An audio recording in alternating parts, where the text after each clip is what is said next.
Hi, I'm Doug Keck. This is an EWTN Bookmark Brief. There's a book called Poems Every Child Should Know that was compiled by our good friend Joe Pearce, and we want to spend a couple of minutes talking about this. Why'd you decide to have a book about poetry assembled and then focused on children, even though all the poems aren't really for children?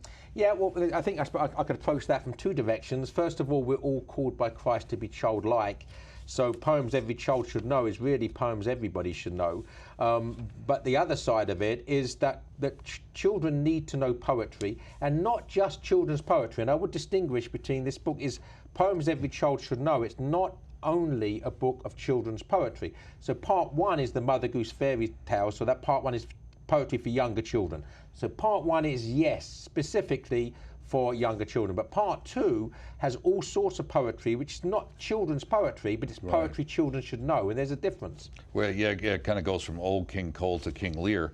You've got Shakespeare here. I thought it was, so you pulled out at different times, like the Quality of Mercy speech from The Merchant of Venice, which I'm sure most of us learned over the years, and there's a whole panoply from William Blake to Sir Walter Scott.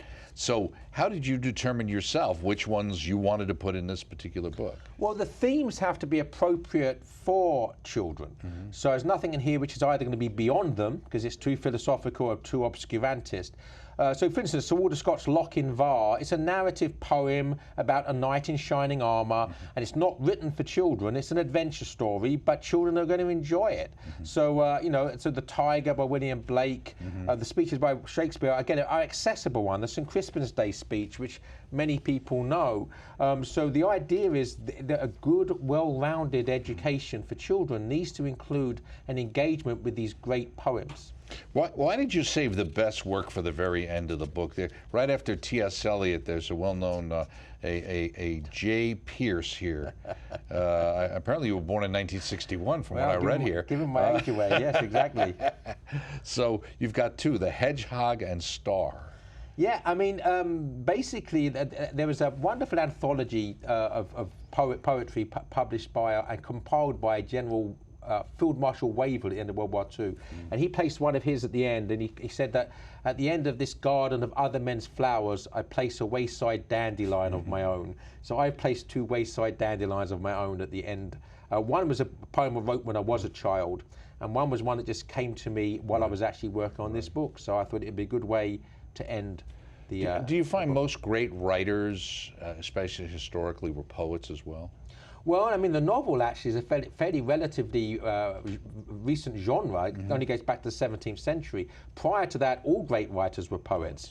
And poetry, is something which is the music of the cosmos expressed in words. And we need to attune ourselves to that. And if we have no, as Shakespeare says, a man that has no music within himself is fit only for stratagems, treasons, and spoils. That man should not be trusted. We need to get back in touch with the poetry of life. And that includes poetry itself. Well, it's also because years ago people could quote poems all the time that they had learned in school, whichever one, Captain, My Captain, or whatever it happened to be, or the Charge of the Light Brigade or something like that. But we're not taught memorization in general anymore, right? No, and actually it's well known that from the point of view of brain development, memorizing is a very, very important part of growing up, a part of an education. My father, who left school at 14 during World War II, could quote swathes of Shakespeare and swathes of poetry, some of which he taught himself after he left school, and bravo to him for that.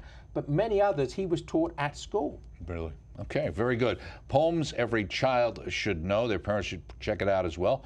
Joe Pearce put this together, so you know it's got to be good. Available through our EWTN religious catalog, EWTNRC.com. For all great Catholic works, we try and make them available. Look for Joe's entire series coming soon on EWTN having to do with great books that every Catholic should know about. I'm Doug Keck. This has been an EWTN Bookmark Brief. We appreciate you stopping by. We'll see you next time.